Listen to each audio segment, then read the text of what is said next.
और आज की कहानी मध्य प्रदेश के दतिया जिले की है।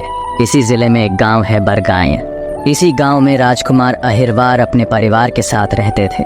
राजकुमार एक मेहनती किसान थे जिनका जीवन खेती बाड़ी के इर्द गिर्द घूमता था। हर माता पिता की तरह उनका भी सपना था कि उनके बच्चे पढ़ लिख कर एक बेहतर और काबिल इंसान बने। राजकुमार और उनकी पत्नी के 3 बच्चे थे, बेटी काजल और 2 बेटे विकास और विशाल। काजल 3 भाई बहनों में दूसरे नंबर की थी। काजल ने 9वीं के बाद पढ़ाई छोड़ दी थी और वह अपने परिवार की मदद करने लगी थी। इसी गांव में दीपक अहिरवार का परिवार भी रहता था। दीपक का परिवार भी एक साधारण किसान परिवार था, लेकिन दीपक की पढ़ाई के प्रति रुचि कुछ अलग थी। उसने गांव में रहते हुए 12वीं तक की पढ़ाई पूरी की। इसके बाद वह अपने मामा के घर ग्वालियर चला गया, जहां उसने ITI की पढ़ाई की। अभी BCom फाइनल में PRH रहा है, साथ में UPSC की तैयारी कर रहा था। दीपक के जीवन में एक बड़ा दुख तब आया जब 4 साल पहले उनके पिता की मृत्यु एक भयावह आंधी में हो गई थी। आंधी के दौरान उनके पिता एक पेड़ के नीचे दब गए, जिससे उनकी दर्दनाक मौत हो गई। दीपक के परिवार में अब उनके 2 बड़े भाई अजय और सोनू थे, जो खेती बाड़ी का काम संभाल रहे थे। दीपक का लक्ष्य पढ़ाई पूरी करके अपने परिवार की स्थिति को सुधारना और एक बेहतर भविष्य की नींव रखना था। दीपक अहिरवार और काजल अहिरवार आस पड़ोस में ही रहते थे। गांव की सादगी भरी जिंदगी में दोनों के परिवारों के बीच अच्छे संबंध थे और बचपन से ही दीपक और काजल एक दूसरे को जानते थे। समय के साथ इन दोनों के बीच की दोस्ती धीरे धीरे गहरी हो गई और एक नए रिश्ते का रूप लेने लगी। दीपक और काजल एक दूसरे से प्यार करने लगे। जहां दीपक अपनी पढ़ाई और करियर को लेकर गंभीर था, वहीं काजल ने पढ़ाई छोड़ने के बाद अपने परिवार की जिम्मेदारियों को संभालने का फैसला किया था। दीपक, जो ग्वालियर में अपनी पढ़ाई और UPSC की तैयारी कर रहा था, अक्सर काजल से मिलने गांव आता था। दोनों का प्रेम सरल और सच्चा था, लेकिन यह रिश्ता एक ऐसे समाज में पनप रहा था जहां परिवार और सामाजिक परंपराएं अक्सर इस तरह के संबंधों को स्वीकार नहीं करती। इसके बावजूद दीपक और काजल ने अपने प्यार को छुपा कर रखा, क्योंकि वे जानते थे कि उनका रिश्ता उनके परिवारों के लिए चिंता का कारण बन सकता है। दीपक अहिरवार काजल को बहुत पसंद करता था और उससे शादी करने का पक्का इरादा बना चुका था। दोनों का प्यार बचपन से शुरू हुआ था और जैसे जैसे बड़े हुए, वो एक दूसरे के बिना जिंदगी की कल्पना भी नहीं कर सकते थे। लेकिन काजल के परिवार वालों को ये रिश्ता बिल्कुल पसंद नहीं था। उन्हें दीपक का काजल से रिश्ता रखना सही नहीं लगता था। गांव में समाज और परिवार की परंपराओं का दबाव भी रहता है और काजल के माता पिता चाहते थे कि उनकी बेटी की शादी किसी ऐसे लड़के से हो जो उनकी नज़रों में बेहतर हो। ये सब जानकर दीपक और काजल दोनों के दिल पर बोझ था। दीपक ने ठान लिया था कि वह काजल को अपनाकर ही रहेगा, चाहे जो हो जाए। वहीं काजल भी अपने परिवार की मर्यादा और अपने प्यार के बीच उलझन में थी। एक तरफ वह दीपक से प्यार करती थी और उसके साथ जिंदगी बिताना चाहती थी, तो दूसरी तरफ अपने परिवार की बात भी समझती थी। जब काजल और दीपक को यह एहसास हुआ कि उनके प्यार को कोई समझने या स्वीकार करने को तैयार नहीं है, तो दोनों ने एक बड़ा फैसला कर लिया। कई बार बात करने और समझाने के बाद भी जब काजल के घर वाले उनकी शादी के लिए राजी नहीं हुए, तो उनके सामने अब एक ही रास्ता बचा था, घर से भाग जाना। दोनों ने गांव से दूर किसी नई जगह पर जाकर अपनी जिंदगी की शुरुआत करने का सपना देखना शुरू कर दिया। दीपक ने प्लान बनाया कि जैसे ही मौका मिलेगा वे दोनों गांव छोड़ देंगे। ये फैसला उनके लिए आसान नहीं था। दोनों को पता था कि अगर उनका भागने का प्लान कामयाब हो गया तो भी आगे की राह मुश्किलों से भरी होगी। आखिरकार वो दिन आ ही गया जब काजल और दीपक को घर से भागने का मौका मिल गया। दोनों ने पहले से ही सब कुछ प्लान कर रखा था। काजल ने रात को चुपचाप घर से कुछ जरूरी सामान और कपड़े बटोर लिए थे और दीपक ने भी गांव के बाहर मिलने की जगह तय कर ली थी। जैसे ही काजल वहां पहुंची, दीपक ने उसे देखा और दोनों ने बिना कुछ बोले एक दूसरे की ओर देखा।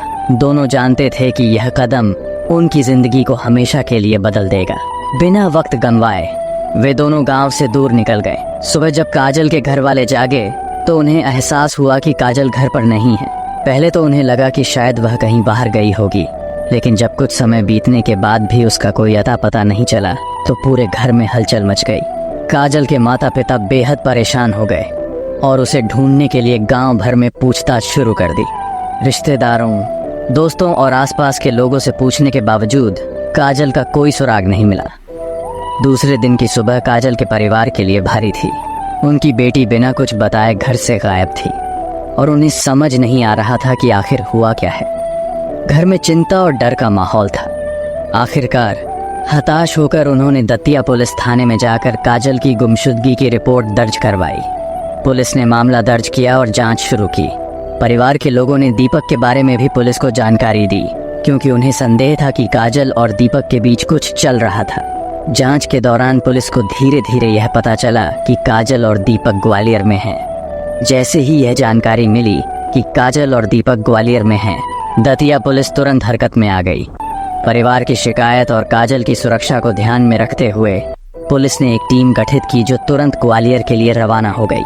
कुछ समय बाद पुलिस को खबर मिली कि दोनों ग्वालियर के एक होटल में रह रहे थे। पुलिस की टीम ने वहां पहुंचकर मकान की जांच की और दीपक और काजल को ढूंढ निकाला। उस वक्त दोनों घबराए हुए थे, लेकिन शायद उन्हें इस बात का अंदेशा था कि देर सवेर पुलिस उन्हें ढूंढ लेगी। पुलिस ने दोनों को अपनी हिरासत में लिया और वापस दतिया ले जाने की तैयारी की। बदनामी और समाज में अपनी इज्जत बचाने की चिंता में काजल के परिवार ने कानूनी कार्रवाई करने से इनकार कर दिया। उन्हें डर था कि मामला बढ़ने से उनकी बदनामी होगी, इसलिए उन्होंने चुपचाप मामला सुलझाने का फैसला किया। काजल के परिवार ने दीपक के घर वालों से साफ साफ कह दिया कि अब दीपक को अपनी हरकतों पर लगाम लगानी होगी और इस तरह की घटनाएं दोबारा नहीं होनी चाहिए। काजल को झांसी भेज दिया गया, जहां वह अपने मामा के घर रहने लगी। परिवार वालों ने उसे गांव से दूर भेजकर सोचा कि इस घटना से होने वाली परेशानी और तनाव से काजल को भी बचाया जा सकेगा। साथ ही वे जल्द से जल्द उसकी शादी करने के बारे में सोचने लगे, ताकि समाज में किसी तरह की और बात न फैले। जल्दबाजी में काजल के लिए एक लड़का ढूंढा गया। चिरगांव के सिमथरी गांव में रहने वाले राज को काजल के लिए पसंद किया गया। राज उस समय 12वीं कक्षा में पढ़ रहा था और उसके पिता ठेकेदारी के साथ शटरिंग का काम करते थे। परिवार को लगा कि यह रिश्ता काजल के लिए ठीक रहेगा और जल्द से जल्द उसकी शादी तय हो गई। 21 जून को जब फलदान की रस्म हुई तो काजल के पिता ने शादी के पहले ही राज को करीब 8 लाख रुपए की कार और 41,000 रुपए नकद उपहार के तौर पर दिए। इस जल्दबाजी में तय हुई शादी से काजल के परिवार को उम्मीद थी कि अब वह अपने जीवन में एक नई शुरुआत कर सकेगी और दीपक के साथ जो कुछ भी हुआ वह सब भुला दिया जाएगा। लेकिन किसी को नहीं पता था कि इस शादी के साथ काजल की जिंदगी में क्या नए मोड़ आने वाले हैं। झांसी के निशा गार्डन में काजल की शादी की तैयारी धूमधाम से चल रही थी। शादी के समारोह में रिश्तेदारों का आना जाना लगा हुआ था और गाने बजाने का कार्यक्रम भी चल रहा था। शादी की तैयारियों के तहत काजल अपने मेकअप के अंतिम चरण में थी। उसकी बहन नेहा और अन्य सहेलियां भी उसके साथ ब्यूटी पार्लर में मौजूद थीं, ताकि वह पूरी तरह से तैयार हो सके। इस बीच एक लड़का जो मुंह पर रुमाल बांधे हुए था अचानक पार्लर में आया। उसने फिल्मी स्टाइल में काजल को बाहर आने के लिए कहा और गुस्से में कहा, तुमने हमें धोखा दिया है। काजल ने डर के मारे बाहर आने से मना कर दिया, लेकिन दीपक, जो कि वही लड़का था, ने उसकी बातों की परवाह किए बिना सीधे काजल की ओर इशारा किया और उसे गोली मार दी। गोली चलने की आवाज सुनकर पार्लर में अफरा तफरी मच गई। काजल को खून से लथपथ देखकर वहां मौजूद लोगों ने तुरंत पुलिस और एम्बुलेंस को सूचना दी। उसे गंभीर हालत में झांसी मेडिकल कॉलेज ले जाया गया, लेकिन डॉक्टरों ने उसे मृत घोषित कर दिया। जब काजल को गोली लगने की खबर मैरिज हॉल पहुंची तो वहां का माहौल अचानक मातम में बदल गया। काजल के परिवार वालों ने तुरंत झांसी मेडिकल कॉलेज की ओर दौड़ लगाई। काजल की हत्या के बाद शादी की बारात भी बीच रास्ते से ही वापस लौट गई और शादी का पूरा माहौल गम में बदल गया। सीपरी बाजार थाने को दुल्हन की हत्या की सूचना मिलते ही पुलिस तुरंत घटना स्थल पर रवाना हो गई। जांच के दौरान पुलिस को पता चला कि इस हत्या के पीछे काजल का पूर्व प्रेमी दीपक है। पुलिस ने दीपक की गिरफ्तारी के लिए दतिया में 2 टीमें भेजी और उसके घर के आसपास और रिश्तेदारों के घरों में छापेमारी की। पुलिस की 5 टीमें दीपक की तलाश में जुटी हुई थीं। पुलिस ने सुबह से सीसीटीवी कैमरों की फुटेज की जांच की और कैमरों की मदद से दीपक का ट्रेस करने की कोशिश की। इसके अलावा पुलिस यह भी पता कर रही थी कि दीपक के साथ वारदात में और कौन कौन लोग शामिल थे और वे किस गाड़ी से आए थे। दीपक के मोबाइल नंबर की डिटेल्स भी निकाली जा रही थीं, ताकि यह पता चल सके कि उसने हत्या के पहले और बाद में किस किस से बात की थी। हालांकि पुलिस ने विभिन्न उसके बच्चों पर खर्च करने लगा, उसके घर आने का विरोध संतोष न करे इसलिए वह उसकी भी आर्थिक मदद करने लगा। इसके अलावा संतोष जब भी शराब पीने की इच्छा जताता तो राजू उसे ठेके पर ले जाता और शराब पिलाता। इतना ही नहीं, राजू अब गुड़िया के घरेलू काम में भी हाथ बटाने लगा। राशन लाना, बच्चों को स्कूल छोड़ना तथा शाम को सब्जी लाना उसकी दिनचर्या बन गई थी। संतोष जब गांव चला जाता तो राजू रात में उसके घर रुकता और फिर दोनों रात भर रंगरलियां मनाते। राजू जब संतोष के साथ उसके घर आता तब तो कोई बात नहीं थी, लेकिन उसकी गैर मौजूदगी में जब वह अक्सर उसके घर पड़ा रहने लगा तो पड़ोसियों के मन में शंका पैदा होने लगी। धीरे धीरे मोहल्ले में गुड़िया और राजू के संबंधों की चर्चा फैल गई। एक दिन संतोष को उसके पड़ोसी राम सिंह भदौरिया ने अपने पास बुलाकर कहा, संतोष, तुम रात दिन काम में व्यस्त रहते हो और घर आकर नशे में डूब जाते हो। कभी अपने घर की तरफ भी ध्यान दिया करो कि तुम्हारे यहाँ कौन आता है कौन जाता है। तुम्हें कुछ पता भी है?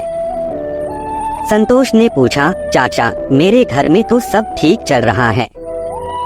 अगर कोई गड़बड़ है तो बताओ। हमें आपकी बात पर पूरा भरोसा है। वह जो तुम्हारा दोस्त राजू है ना, वह ठीक नहीं है। तुम घर पर नहीं होते तब वह तुम्हारे घर आता है। तुम्हें कुछ पता भी है? संतोष ने पूछा, चाचा, मेरे घर में तो सब ठीक चल रहा है। अगर कोई गड़बड़ है तो बताओ। हमें आपकी बात पर पूरा भरोसा है। वह जो तुम्हारा दोस्त राजू है ना, वह ठीक नहीं है। तुम घर पर नहीं होते तब वह तुम्हारे घर आता है। बच्चों को पैसे देकर घर के बाहर भेज देता है। फिर तुम्हारे घर का दरवाजा बंद हो जाता है। पूरे मोहल्ले में तुम्हारी बीवी और राजू के नाजायज संबंधों की चर्चा हो रही है और तुम कान बंद किए बैठे हो, राम सिंह ने बताया। संतोष निषाद को जब यह बात पता चली तो उसके पैरों तले से जमीन खिसक गई। उसने इस बारे में पत्नी व राजू से बात की तो दोनों ने साफ कह दिया कि ऐसी कोई बात नहीं है। गुड़िया ने कहा कि राजू उसकी मदद करता है, इसलिए पड़ोसी जलते हैं। घर में झगड़ा कराने के लिए वे तुम्हारे कान धर रहे हैं। संतोष ने उस समय तो पत्नी की बात पर विश्वास कर लिया और फिर कुछ दिनों के लिए जरूरी काम से अपने गांव चला गया। लगभग एक सप्ताह बाद जब वह गांव से लौटा तो घर में राजू मौजूद था। उस समय राजू और गुड़िया हंसी ठिठोली और शारीरिक छेड़छाड़ कर रहे थे। अब उसे विश्वास हो गया कि राम सिंह चाचा ने जो बात उसे बताई थी वह सच थी। यह देखकर संतोष का पारा चढ़ गया। उसी समय उसने गुड़िया की जमकर पिटाई कर दिया। मौका पाकर राजू वहां से खिसक गया। अगले दिन संतोष जब अपनी ड्यूटी पर पहुंचा तो कंपनी में उसे राजू मिल गया। संतोष ने राजू को वहीं पर खूब फटकारा। राजू ने उस समय उससे माफी मांग लिया, पर बाद में राजू और गुड़िया पहले की तरह मिलते रहे। किसी न किसी तरह संतोष को इसकी जानकारी मिलती रही। पत्नी की इस बेवफाई से संतोष टूट गया था। वह शराब तो पहले भी पीता था, लेकिन अब और ज्यादा पीने लगा। उसे गुड़िया से इतनी अधिक नफरत हो गई थी कि उसने उससे बातचीत तक करनी बंद कर दिया। लेकिन जिस दिन राजू घर के पास दिख जाता था उस दिन गुस्से से संतोष का खून खौल जाता था। राजू को लेकर गुड़िया से उसकी तकरार होती थी, नौबत मारपीट तक आ जाती थी। पूरा मोहल्ला जान गया था कि झगड़े की जड़ राजू और गुड़िया के अवैध संबंध हैं। इसके बाद तो खुल्लम खुल्ला पूरे मोहल्ले में दोनों के संबंधों की चर्चा होने लगी। इससे संतोष की खूब बदनामी हो रही थी। तब संतोष ने राजू के घर आने पर प्रतिबंध लगा दिया। गुड़िया अपने से 10 साल छोटे प्रेमी राजू की दीवानी थी। वह किसी भी हाल में उससे अलग नहीं होना चाहती थी। पति के चौकस हो जाने पर गुड़िया भी सतर्क हो गई। गुड़िया को जब भी मौका मिलता था वह फोन करके राजू को बुला लेती थी। पड़ोसियों को भनक ना लगे इसके लिए वह राजू को कमरे के पीछे खुलने वाली खिड़की से अंदर बुलाती थी। फिर शारीरिक मिलन के बाद वह उसी खिड़की से चला जाता था। लेकिन सतर्कता के बावजूद एक रोज पड़ोसन रेखा निषाद ने राजू को खिड़की के रास्ते गुड़िया के घर में जाते देख लिया। उसने यह बात संतोष को बताई तो उसका पारा 7वें आसमान पर जा पहुंचा। उसने गुड़िया की जमकर पिटाई किया और दूसरे दिन बच्चों सहित गुड़िया को अपने गांव वाले घर भेज दिया। गुड़िया ने गांव पहुंचने की जानकारी राजू को दे दिया। गुड़िया के गांव जाने पर राजू परेशान रहने लगा। अब दोनों की बात मोबाइल पर ही हो पाती थी। राजू गुड़िया पर दबाव बनाने लगा कि वह किसी न किसी बहाने से वापस आ जाए। उसके बिना उसे कुछ भी अच्छा नहीं लग रहा। गुड़िया राजू को आश्वासन देती कि अभी उचित समय नहीं है। संतोष का गुस्सा जब शांत हो जाएगा तब वह उससे बात करके आ जाएगी। संतोष ने पत्नी को मजबूरी में गांव भेज तो दिया था, लेकिन उसके जाने के बाद वह भी परेशान हो गया था। अब उसे खाना खुद ही बनाना पड़ता था। काम में व्यस्त रहने से वह इतना थक जाता था कि कभी बिना खाना खाए ही सो जाता था। उसे बच्चों की भी याद आ रही थी। स्कूल से भी खबर आ रही थी कि आखिर बच्चे स्कूल क्यों नहीं आ रहे हैं। संतोष का मन करता कि वह बच्चों को ले आए, लेकिन पत्नी की चरित्रहीनता याद आते ही वह अपना विचार बदल देता था। जब गुड़िया को गांव से कानपुर आने का मौका नहीं मिला तो राजू संतोष को मनाने तथा उससे फिर से दोस्ती करने का प्रयास करने लगा, लेकिन संतोष उसे झिड़क देता था। एक दिन उसने कह दिया, तू आस्तीन का सांप है, अब मैं तेरे झांसे में नहीं आऊंगा। मैंने तुझे भाई जैसा मान सम्मान दिया, पर तूने मुझे ही डस लिया। बड़े भैया, मुझे अपनी गलती का एहसास है, बस मुझे एक बार माफ कर दो, फिर ऐसी गलती दोबारा नहीं करूंगा। राजू ने बार बार मिन्नत की तो संतोष का दिल पसीज गया। फिर से दोस्ती बहाल हो जाने पर उस दिन दोनों ने दोस्ती के नाम पर फिर से जाम पर जाम टकराए। राजू ने अपनी कामयाबी की जानकारी गुड़िया को दी तो उसके मन में आस जगी कि संतोष अब उसे अपने पास बुला लेगा। उन्हीं दिनों संतोष वायरल फीवर की चपेट में आ गया। राजू ही उसे अस्पताल ले गया। राजू ने संतोष को सलाह दिया कि वह भाभी को बुला ले तो उसकी सही तरीके से देखभाल हो जाएगी। संतोष ने पहले तो मुंह बनाया, फिर कुछ सोचकर गुड़िया को फोन कर बताया कि वह बीमार है, अतः बच्चों के साथ जल्दी आ जाए। पति की बात सुनकर गुड़िया खुशी से उछल पड़ी। उसने फटाफट अपना सामान बांधकर बच्चों को तैयार किया और दूसरे दिन कानपुर आ गई। गुड़िया की सेवा से संतोष ठीक हो गया और बच्चे भी स्कूल जाने लगे। राजू और गुड़िया कुछ दिनों तक तो अनजान बने रहे। उसके बाद फिर से दोनों का चोरी छिपे मिलन शुरू हो गया। गुड़िया के आने के बाद राजू संतोष से किए गए अपने वादे को भूल गया। एक रोज संतोष की अपनी कंपनी में ही तबीयत खराब हो गई। उसका बदन बुखार से तप रहा था, इसलिए वह दोपहर के समय ही कंपनी से घर की ओर चल दिया। दरवाजे पर पहुंचते ही उसने आवाज लगाई, गुड़िया दरवाजा खोल। कई बार दरवाजा खटखटाने के बाद गुड़िया ने दरवाजा खोला। वह कमरे में पहुंचा तो उसने खिड़की से किसी को भागते देखा। पत्नी से पूछा तो वह साफ मुकर गई, लेकिन गुड़िया के उलझे बाल, बिस्तर की हालत तो कुछ और ही बयां कर रही थी। वह समझ गया कि जरूर इसका यार राजू यहाँ से भागा है, यानी इसने अपने यार से मिलना बंद नहीं किया है। गुस्से में संतोष ने गुड़िया की चोटी पकड़कर पूछा, बता तेरे साथ कमरे में कौन था? सच सच बता वरना अंजाम अच्छा नहीं होगा। गुड़िया घबरा तो गई, लेकिन फिर संभलते हुए बोली, कोई भी नहीं था। तुम्हें जरूर कोई वहम हुआ है, तुम्हारी तबीयत शायद ठीक नहीं है। गुड़िया ने हमदर्दी जताई तो संतोष को लगा कि शायद उसे बुखार है, इसलिए गलत फहमी हुई है। लेकिन उसका मन बार बार कह रहा था कि कमरे के अंदर राजू था जो उसके साथ सोया था। उस रात राजू को लेकर दोनों में झगड़ा होता रहा। संतोष के मन में शक पैदा हुआ तो फिर बढ़ता ही गया। अब तो संतोष राजू की मौजूदगी में भी गुड़िया की पिटाई कर देता था। राजू बीच बचाव करने आता तो उसे झिड़क देता था। गुड़िया राजू की दीवानी थी, इसलिए उसे ना तो पति की परवाह थी और ना ही परिवार के इज्जत की परवाह थी। इसी दीवानगी में एक दिन गुड़िया ने राजू से कहा, तुम्हारी वजह से संतोष मुझे मारता पीटता है और तुम दुम दबाकर भाग जाते हो। आखिर तुम कैसे प्रेमी हो, कुछ करते क्यों नहीं?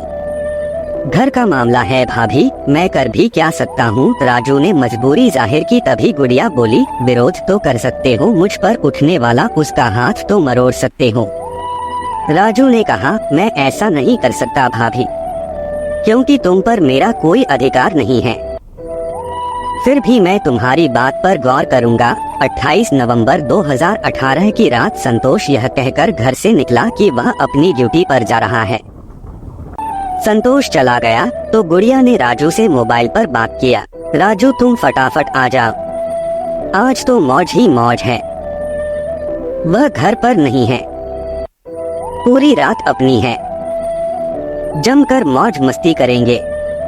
रात 12 बजे के आसपास राजू खिड़की के रास्ते गुड़िया के कमरे में पहुंच गया। गुड़िया ने एक कमरे में अपने बच्चों को सुला दिया था, दूसरे कमरे में गुड़िया सजी सवरी बैठी थी।